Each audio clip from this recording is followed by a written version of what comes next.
বন্ধুরা, তোমরা সবাই কেমন আছো? আশা করি তোমরা খুব ভালো আছো, আমিও ভালো আছি। আর আজকে বেরিয়ে পড়েছি আমরা চম্পা হাটের উদ্দেশ্যে। চলো দেখে নিই ওখানে কী কী কিনছি।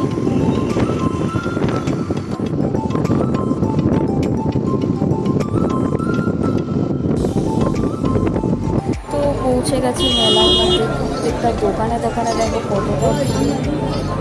মেলা মানেই ভিড়।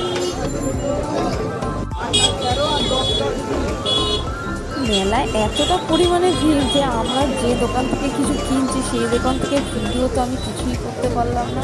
তো চলো তোমাদের সাথে বাড়িতে গিয়ে শেয়ার করবো কী কী কিনলাম না কিনলাম।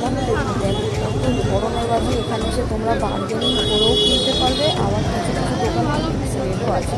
তো ওখান থেকে ফেরার পথে চলে এলাম একটু রিফ্রেশমেন্ট করতে, একটু চা খেতে, একটু হালকা দুজনে গল্প টল্প করে চলে এলাম আমরা বাড়ির দিকে। তো বাড়িতে এসে আমরা বাজিগুলো খুলে খুলে দেখলাম যে হ্যাঁ সব ঠিকঠাক আছে কি না। দেখে নাও কত বাজি কিনেছি। যেহেতু ধানতেরাস তাই একটু প্রদীপ মোমবাতি জ্বালিয়ে নিলাম। আর বাজি যেহেতু এনেছি, ছেলে কি আর না ফাটিয়ে থাকে। ভিডিওটি ভালো লাগলে লাইক শেয়ার সাবস্ক্রাইব করে দিও।